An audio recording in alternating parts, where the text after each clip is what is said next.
Hi, I'm Nancy Emerson Lombardo, and I'm here to speak to you about brain healthy foods.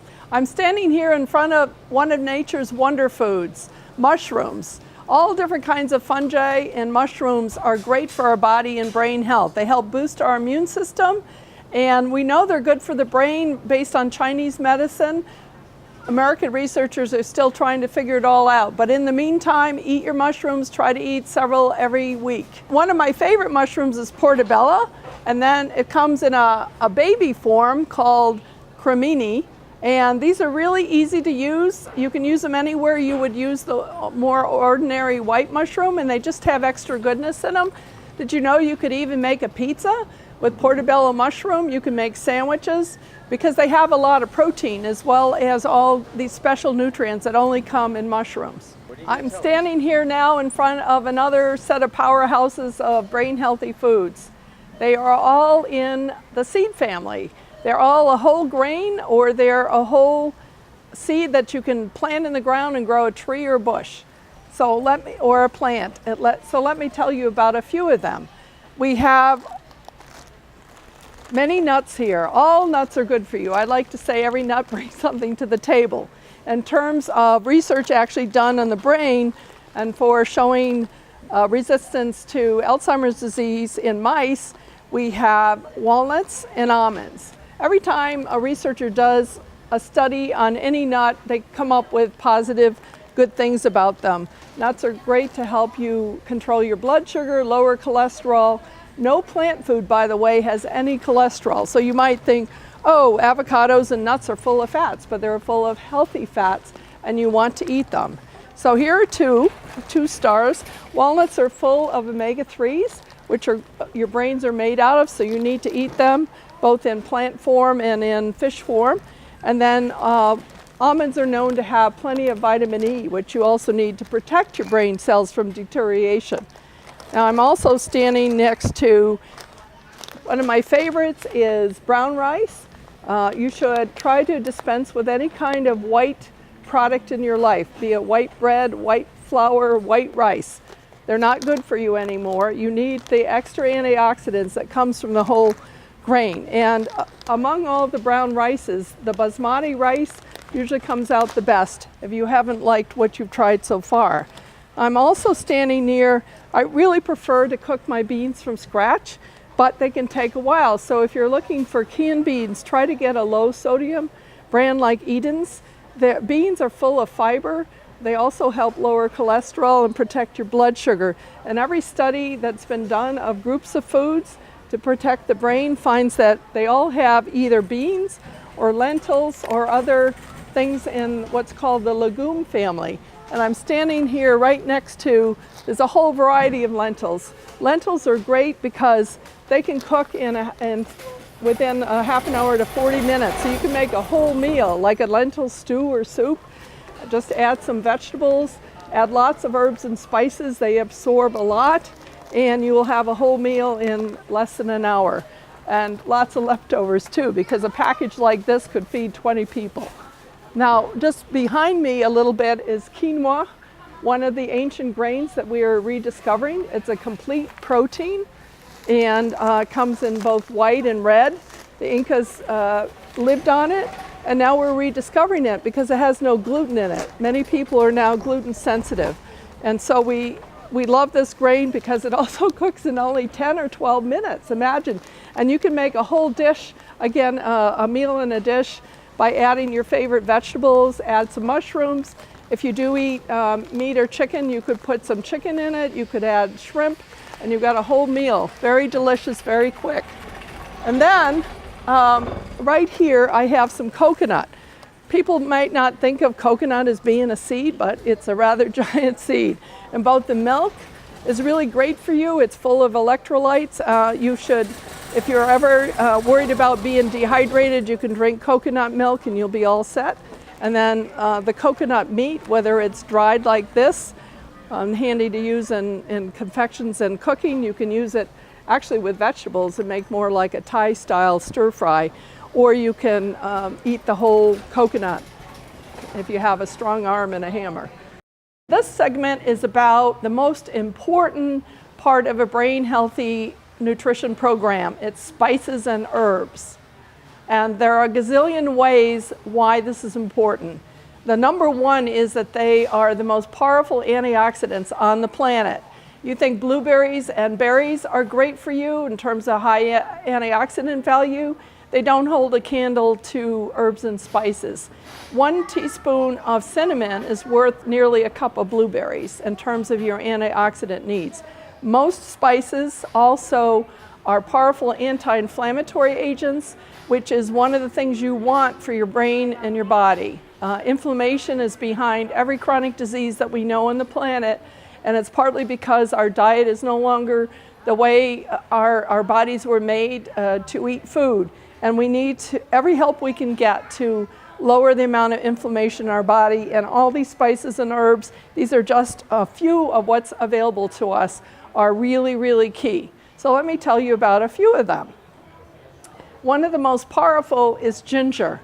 This is called the queen of spices. You can get it fresh, you can get it ground, you can get it candied, you can get it in so many different ways, because all around the world people know that this is one of the most valuable herbs and spices.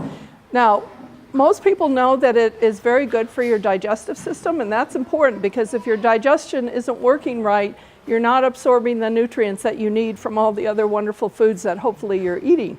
But it's also a powerful anti-inflammatory agent and is one of the strongest ones that we have. So you should try to figure out how to incorporate ginger into your cooking. And ginger tea is also a wonderful thing to have any time of the day. There's no caffeine in it, so you can have it at night. And I would like to recommend that you try it fresh as well as dried or in tea form. So that's ginger.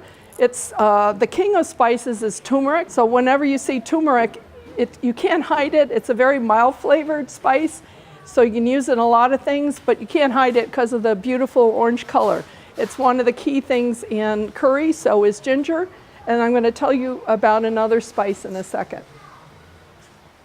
Now, another key spice in our Brain Healthy program is cinnamon.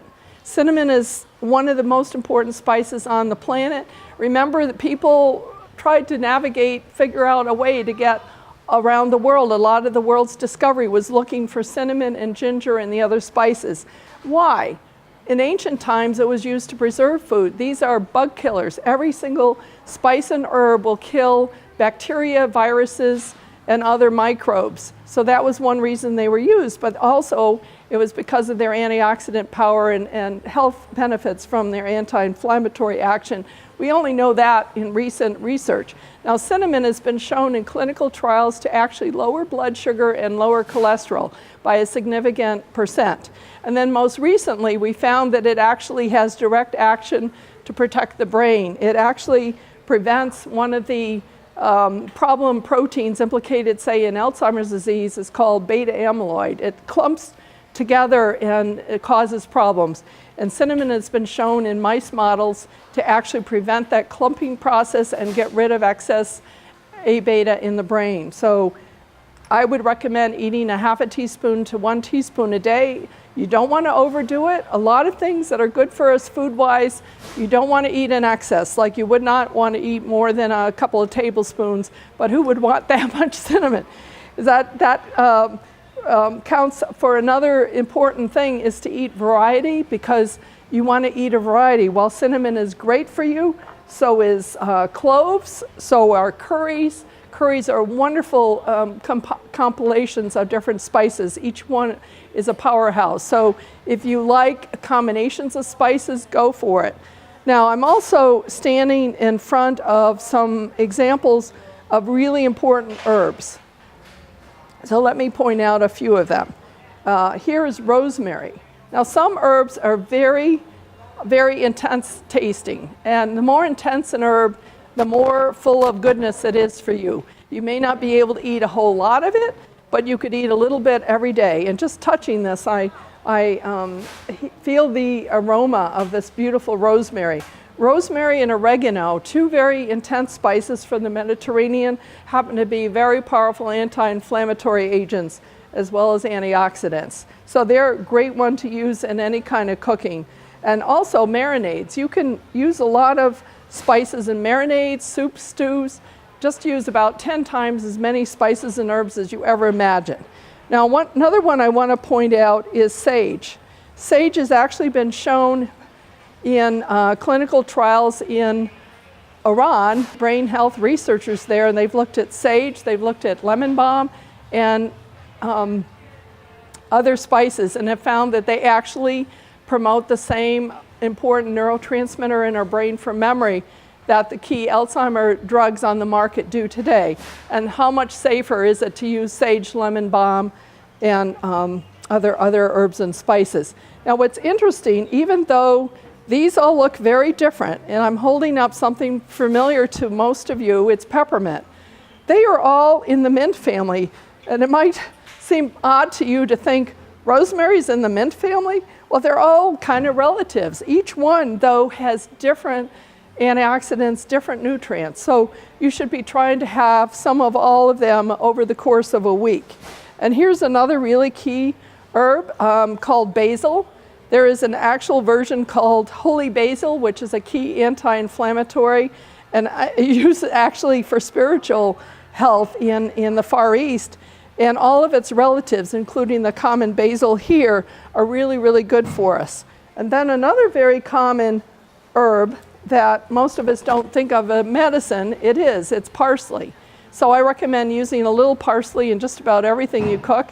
You can have it fresh in a salad. In fact, all these herbs, you can snip up little bits and put it in your salad and really kind of wake it up.